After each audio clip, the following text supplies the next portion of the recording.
안녕하세요. 브레인테크 강사 이승훈입니다. 이번 시간은 요 전에 이어서 뇌에서 담당하는 부분에, 대뇌에서 담당하는 부분에 여러 개의 파트가 있어요. 그래서 거기서 자뇌와 우뇌를 따로 나눠서 이것들이 무엇을 담당하는지에 대해서 알아보는 시간, 두 번째 시간, 열정에 대해서 말씀드리도록 할게요.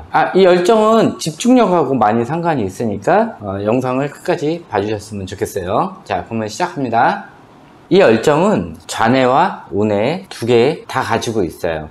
근데 이 열정이 하는 역할이 달라요. 보통 좌뇌에서 가지고 있는 열정과 우뇌가 가지고 있는 열정이 집중력을 관여를 하는데, 보통 우리가 일반적으로 생활하는데 또 학습을 하는데 이때 필요한 집중력이 좌뇌에 있는 집중력인 이 열정을 쓰게 돼요. 그리고요, 우뇌에 있는 집중력은 본인이 좋아하는 것을 할 때 이 우뇌 집중력을 쓰게 돼요. 이 열정이 언제 성장을 하는지 이거에 대해서 다시 한번 설명을 해드리도록 할게요. 아이가 태어나면은 우뇌가 성장을 한다고 얘기를 했어요. 우뇌가 성장을 하는 동안은 좌뇌가 성장을 안 해요. 좌뇌는 기본적인 거, 말하는 언어 부분, 약간의 판단 정도, 이 정도만 쓸 수가 있고, 그 외의 부분은 일단은 봉인을 시켜놔요. 그리고 우뇌 여러 가지 경험이나 본인이 좋아하는 이런 것들을 찾아내기 위해서 이때는 우뇌를 약 7살 때까지 성장을 시켜요. 보통 아이들이 7살 정도 이내에 그 아이가 무엇을 좋아하는지, 또 어떤 거에 소질이 있고 재능이 있는지 이것들을 발견을 할 수가 있어요. 그런데 보통 부모님들이 아이의 학습에 너무 많은 관심을 보이기 때문에 이 재능이 발견이 되더라도 이거를 묵인하고 못하게 하고 학교 공부나 아니면은 조기 학습하는데 방해가 되는 요소로 인식을 해서 그것을 못하게 해서 아이들이 가지고 있는 재능을 발휘하지도 못하고 망가지는 경우가 굉장히 많아요. 이 아이가 어떤 재능을 가지고 있는데 이것이 어린 시기에 발견된 거와 성인이 됐을 때 발견된 거랑은 엄청난 차이가 나요. 우뇌가 한참 발달이 되는 이 시점에 아이의 재능을 빨리 발견해서 그것을 성장해 주게 되면은 이 아이가 가지고 있는 뇌의 성장이 폭발적으로 성장을 하고, 이 폭발적으로 성장한 이 뇌를 가지고 성인이 될 때까지 살 수가 있는 거예요. 하지만은 성인이 됐을 때 이 능력을 발견됐으면은 어렸을 때 발견됐을 때 그 크기 그대로 아니면 그 크기보다 작은 상태로 성장을 하게 돼요. 그래서 성장 속도가 어렸을 때 발견됐을 때보다 더 느려질 수가 있어요. 자, 이 우뇌가 성장하는 동안 좌뇌가 성장을 안 한다고 얘기를 했어요. 그래서 아이가 학습에 관련된 이 집중력이 떨어지는 게 그 이유예요. 하지만은 아이가 재미있고 즐거워하고 이런 것들을 할 때 이때 발생되는 이 집중력이 우뇌에는 이 열정 집중력이고, 우뇌에는 에너지가 따로 하나 들어가 있어요. 좌뇌는 단순하고 우뇌는 여러 가지 복합적인 것을 할 수 있기 때문에, 또 어떤 것을 탐구하고 경험하려고 하면은 본인의 에너지 이런 것들이 충족이 돼야 돼요. 그래서 이 에너지에 관련된 것들이 또 우뇌에 있어요. 그래서 우뇌에 많은 에너지가 들어가지 않게 되면은 우뇌 성장이 점점 줄어들 수도 있는 거예요. 이 부분은 제 뇌피셜이에요. 그거에 대해서 따로 나온 건 없더라고요. 그래서 제 생각이 그런 것 같아요.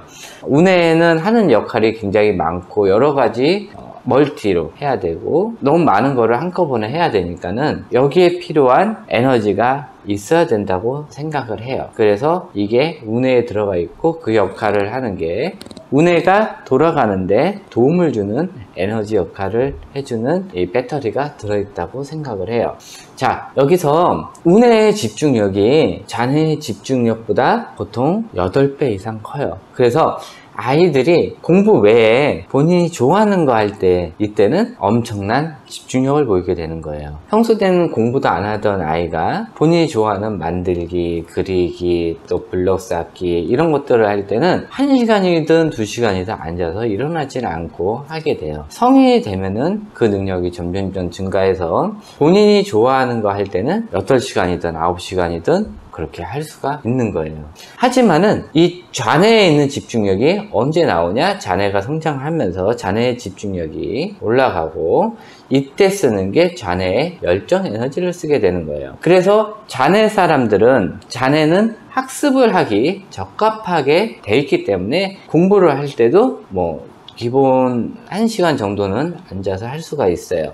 하지만은 운해형 아이들 같은 경우는 공부에 관심이 없어요. 공부에 관련된 뇌가 좌뇌 아이들보다 낮아요. 그렇기 때문에 공부에 흥미도 없고 관심도 별로 없기 때문에 이 공부에 관련된 집중력도 약해요. 자, 성인을 한번 생각을 해볼게요. 회사에서 업무가 주어졌어요. 하기 싫어도 해야 되는 일이고 할 수밖에 없는 일이에요. 이 일을 완료를 하기 위해서는 어느 집중력을 쓸까요? 당연히 좌뇌에 있는 집중력을 쓰는 거예요. 그래서 운해형 사람들은 이 좌뇌 집중력이 약하기 때문에 이것을 완료를 하는데 굉장히 많은 시간이 걸리고 조금 했다가 쉬었다 조금 했다 쉬었다 이런 것들을 반복을 하게 되는 거예요. 하지만 좌뇌형 사람들은 이거를 끝마쳐야 되겠다라는 이런 생각이 있기 때문에 이것을 얼른 끝마칠 수가 있어요. 자, 그런데 이 사업을 내가 좋아서 해요. 아니면 내가 해야 될 이 업무에 관련된 일이 내가 좋아하는 일이에요. 이럴 때는 어떤 집중력을 써요? 운의 집중력을 써요.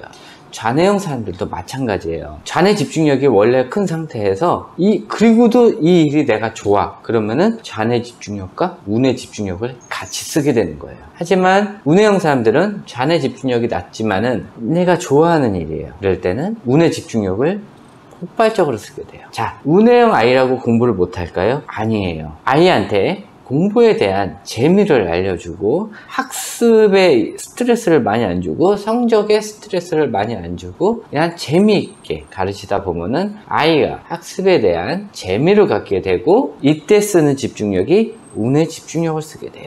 그래서 운해형 아이들도 여러 가지 과목 중에 본인이 좋아하는 과목을 할 때는 좌뇌 집중력을 쓰는 게 아니라 운의 집중력을 쓰게 돼요. 조금 이해가 가시려는지 모르겠네. 그래서 마땅히 해야 될 일, 할 수 없이 무조건 해야 될 일, 학업에 관련된 일, 먹고 살기 위해서 해야 될 이런 업무나 공부에 관련된 거는 좌뇌 집중력을 쓰게 되고 당연히 운해형 사람들은 좌뇌 집중력이 떨어지게 돼 있어요. 반대로 좌뇌형 사람들은 운의 집중력이 많이 떨어져요. 그렇다고 다 그렇다는 건 아니에요. 본인이 좋아하는 거를 또 좌뇌형 사람인데도 불구하고 어렸을 때 부모의 잘된 교육에 인해 운해가 많이 성장을 했을 때는 좌뇌 집중력과 운의 집중력을 같이 쓸 수가 있는 거예요. 운해형 사람들도 학교를 들어가는 그 순간부터 부모의 적합한 교육으로 자네가 성장을 했을 때는 마찬가지 운의 집중력과 자뇌 집중력을 같이 쓸 수가 있어요. 그래서 운해형 아이들한테 너는 왜 공부를 한번 하면은 이렇게 집중해서 못해? 이게 못할 수밖에 없어요. 좌뇌 집중력이 약하기 때문이에요. 그런데 이런 아이들 보면은 본인이 좋아하는 거 할 때는 엄청나게 열정을 쏟아서 해요. 그러면은 이러죠. 야, 그 열정 가지고 공부 좀 해라, 공부 좀. 이렇게 얘기를 해요. 쓰는 열정의 에너지가 달라요. 쓰는 뇌 자체가 다른 거예요. 할 수가 없어요. 이 아이는 공부에 흥미를 가져야만 할 수가 있는 거지 뇌 자체가 공부에 적합하지 않기 때문에 그렇게 좌뇌형 아이들처럼 공부를 할 수가 없어요. 이게 원래 당연한 거예요. 마찬가지 좌뇌형 아이들한테 관심도 없는 거 그것 좀 하라 그러면은 당연히 못하는 게 당연한 거예요. 근데 학교 다니면은 공부를 해야 된다고 공부 외에는 다른 거에 관심을 안 갖게 되는 게 그게 부모들의 잘못된 이런 편견이에요. 아이가 좋아하고 관심 있는 거에 있으면은 그거에 먼저 관심을 두시고 그거를 더 잘하게 하다 보면은 운의 집중력과 또 그거에 대해서 이론적인 것이 필요하게 되면은 또 좌뇌 집중력도 같이 쓰게 되는 거예요.